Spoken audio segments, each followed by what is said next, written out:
Hello, students, boys and girls.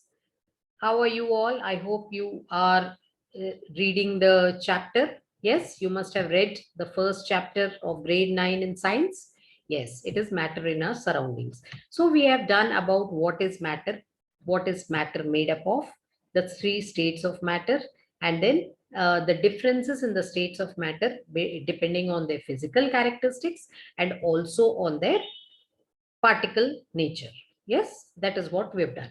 And we have done a very important aspect known as latent heat. What is latent heat? Latent heat is the hidden heat which is used up by matter to change the state from one state to another. Right? So this is what we have done. Great. So I hope you have understood what is latent heat, because latent heat is important. Latent heat of fusion and latent heat of vaporization. Now we will be doing a very important phenomenon called evaporation. What is evaporation? Okay. Now evaporation you all must be experiencing in everyday life. We all experience this phenomenon of evaporation. Yes. A simple example I'll give you of evaporation is, we all at some point of time or the other we sweat. Yes, sweat, pasina aata hai, right?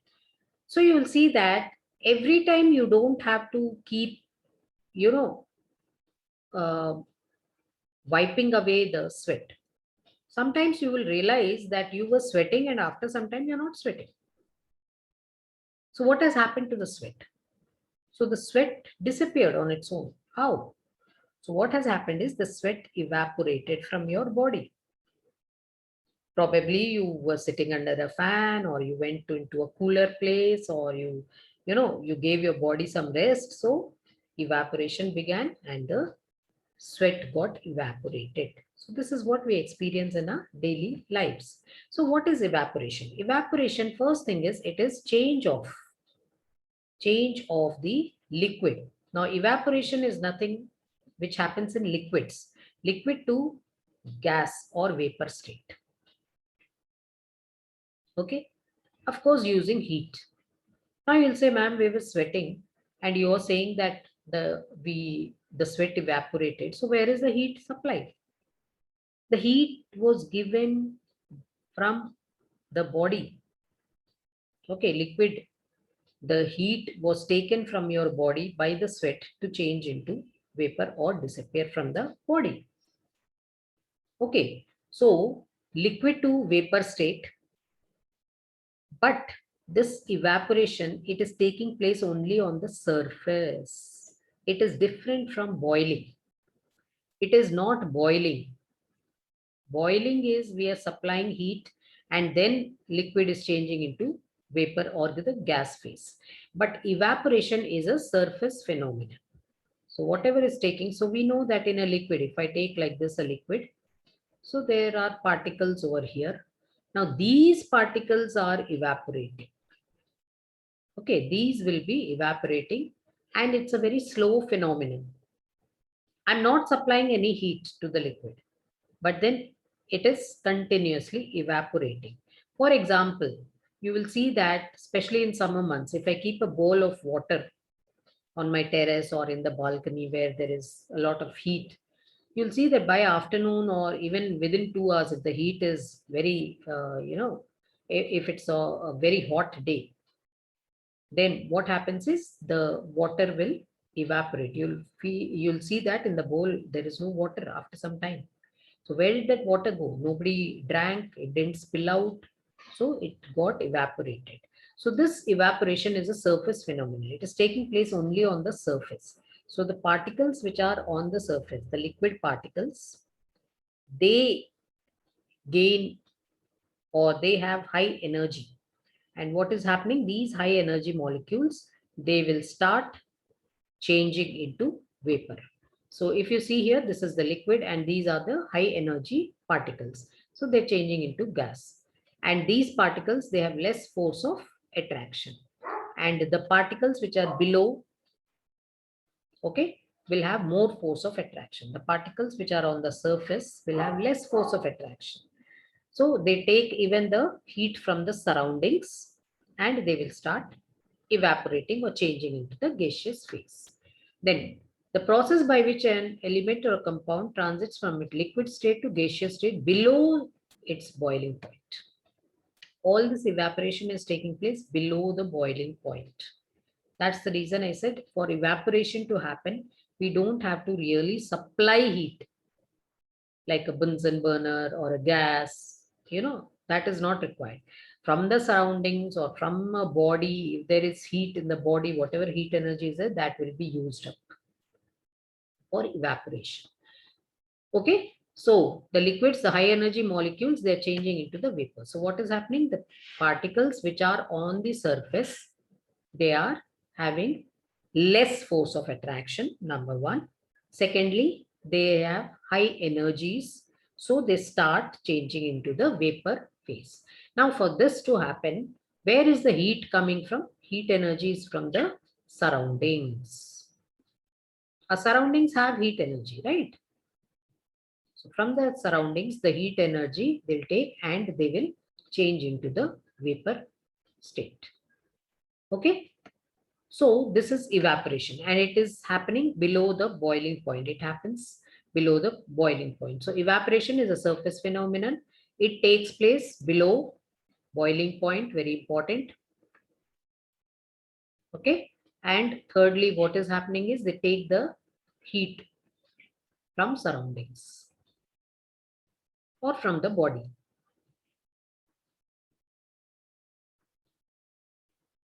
So this is about evaporation.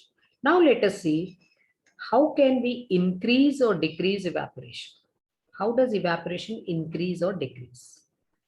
Okay, so this evaporation, one example I had given you was sweating. Second example, very, very important in our daily lives is drying up of the clothes. Clothes are wet, right? Even if I take out from the washing machine, they'll be slightly wet, even if I use the best dryers also, right? So I put them to dry. So what happens? The water which is there in those clothes, after some time, they dry up. How do they dry up? Slow evaporation. So the water turns into vapor. And where is it getting the heat from? From the sunlight, from the surroundings. You must have experienced that if it is raining, it is very humid, right? There's a lot of water vapor in the air. So clothes take longer time to dry up. Now clothes will also dry up if you put them under a fan. So in the room, there is some heat energy. So again, that evaporation process takes place. So, and the fan, what is the fan doing? Fan is providing some wind energy. So with that wind energy, again, there will be evaporation and the clothes dry up. Okay. Now let's see what are the factors which affect evaporation. So factors, number one, wind speed. We'll take wind speed. When the wind speed is more, we will see that the clothes dry faster. It may be a cloudy day, but if it is very windy, you'll see that clothes do dry up faster than, of course, not as fast as on a sunny day, but then comparatively they will dry up. Okay, so wind speed more than evaporation is, rate of evaporation is high. Okay, is high. If the wind speed is more, then the rate of evaporation will be high. Surface area. Suppose I take, as I was mentioning, a bowl of water. So if I take a bowl like this and put water, and if I take a glass and put some water, you'll see that evaporation here will be more evaporation. Why more evaporation compared to this? Whereas here it will be this. You see, more of evaporation because the surface area here is more. Surface area is more. So surface area increase, If the surface area increases, the rate of evaporation increases. Okay? Increases. So that's the reason, even if sometimes you are asked to help your mother to dry the clothes and all, she will say, spread out the clothes, spread them out nicely. Don't just take out from the machine and put them. Spread them nicely and put, maybe with clips and all, or on hangers, we say shirts and all, on the hangers, they dry up faster because the surface area increases and the rate of evaporation increases. Then temperature, of course, temperature is, so one is wind speed, second, third is temperature. If on a sunny day, we experience the clothes dry super fast, and if it is not too hot, then they take some more time. So increase in temperature is high, then evaporation will be high. Okay? High or fast. Evaporation will be faster. The rate of evaporation is high. Then humidity. As I was mentioning, if it is a cloudy day or if it is raining, the clothes, they take more time to dry up. And even if I'm a person who sweats a lot, so I'll feel very, uncomfortable because the sweat is not evaporating. The sweat doesn't evaporate as fast as it should. And so the person feels very uncomfortable also. So on a humidity, if humidity is more, there is more of water vapor because the air can hold a certain amount of water vapor. Beyond that, it cannot hold. So the evaporation is also very slow. Okay. So humidity is more, evaporation will be less. Okay. So these are the factors which affect evaporation. One is wind speed. Wind speed is more, evaporation is more. Okay. Surface area is more, evaporation, rate of evaporation is high. Temperature is more, rate of evaporation will be more or high. And humidity is more, rate of evaporation will be less. Okay. Okay. So if you see here, the same thing for surface area, this is how. So if surface area is more, evaporation will be high. So this is about the factors affecting evaporation. Now, you must have experienced again that when the sweat evaporates, we feel cool. Yes, you sit under a fan or you sit under a tree, after jogging or after a morning walk, you were sweating, and after that you sit for some time, give the body some rest. So after some time, the sweat evaporates and you also feel cool. That's the reason. What do they say? After a workout, you should quickly, wear something warm. The reason being, sudden cooling of the body is also not good because you have worked out a lot of sweat, but then that sweat will evaporate and it will make your body cool down your body. So sudden cooling also should not happen. It should happen at a certain rate, at a certain pace. Okay. So evaporation causes cooling naturally. So, and there are many examples for that. For example, an air cooler. We all have used coolers. Maybe now we have switched over to ACs, and some of us even now on the terrace and outside when we have to sit out with a lot of friends and all, we prefer the coolers, right? So air coolers, what is the phenomenon here? Again, we put water in the cooler. Now, when we switch on the air cooler, what is happening? Of course, it has a motor and all. So what is happening? The water is evaporating continuously. As water is evaporating, it will take away. The water is evaporating, cooler.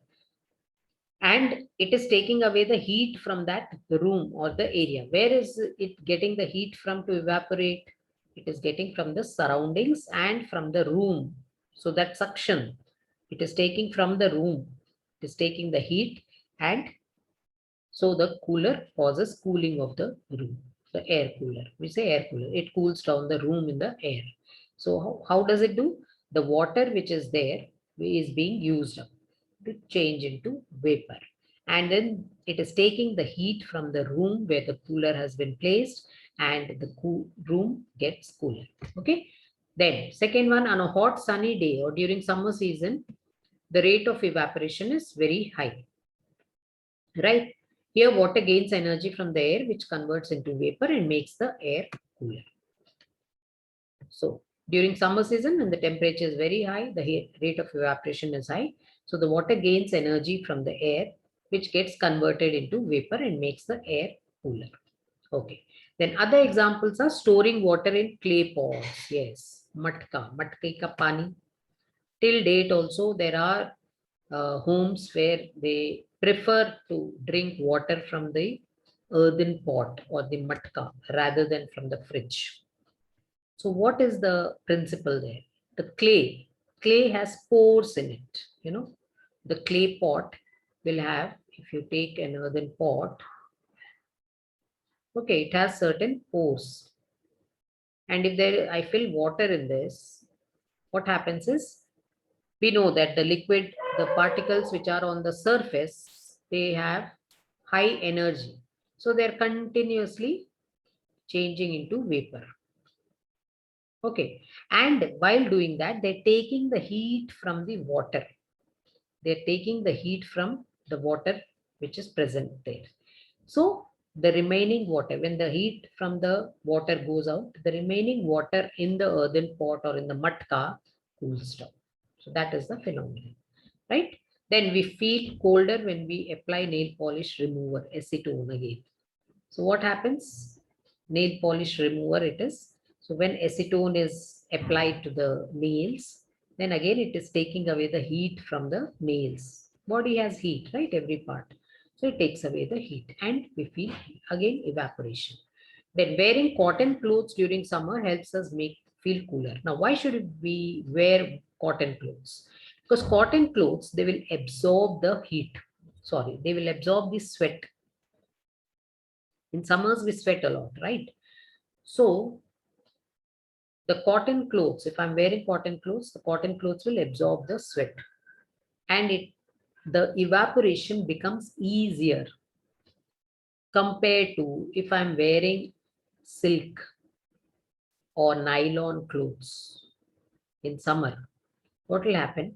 The sweat does not evaporate because those materials don't absorb the sweat, don't absorb the water. So evaporation is less. So I will feel very uncomfortable. That's the reason it is suggested, okay, recommended that we wear cotton clothes during summers. Then sweat is a cooling mechanism and it sheds excess heat, keeps our body cool.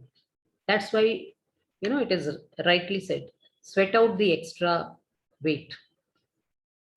So if I'm overweight, so I'm advised to do some exercise where I can sweat out.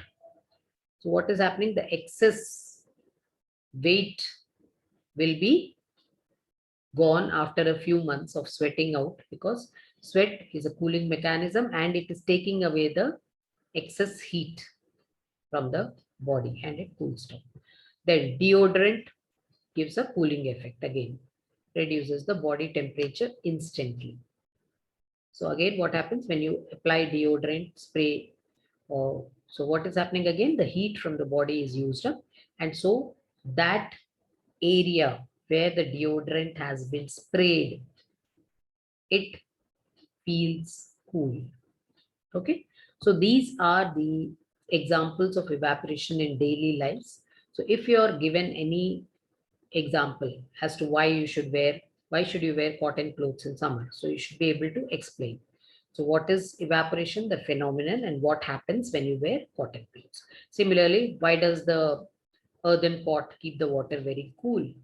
So again, process of evaporation, phenomenon of evaporation takes place. So you should be able to explain these concepts and the phenomenon when these examples or they are given in the form of questions. Okay, so this would be the major questions in this chapter. What are the differences in the states of matter in terms of the particle nature? And then you can have questions related to the latent heat of fusion, latent heat of vaporization, then evaporation, then factors affecting evaporation, and then these examples where evaporation causes cooling naturally. So they may ask you to explain the phenomenon. So you should be able to explain, right?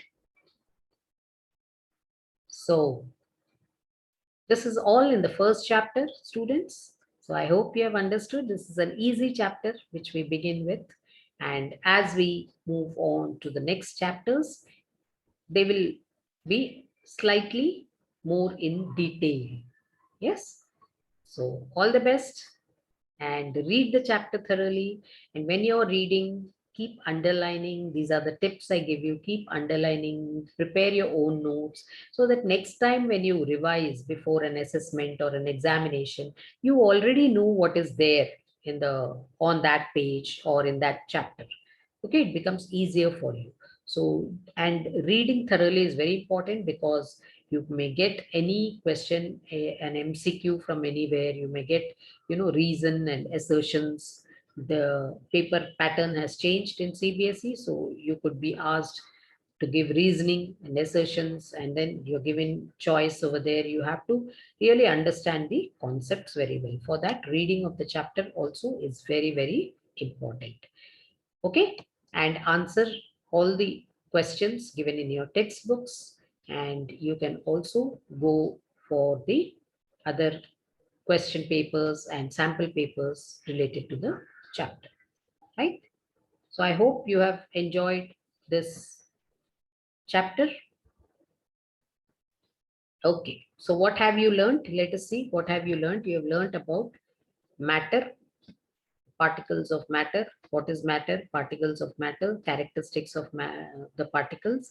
Then the three states of matter we've learned, and then latent heat of fusion and latent heat of vaporization, then evaporation, factors affecting evaporation, and evaporation causes cooling, right? So this is what you have learned in the entire chapter. So this is all for this chapter, and I will see you in the next chapter. So till then, this is Usha Mangipudi signing off.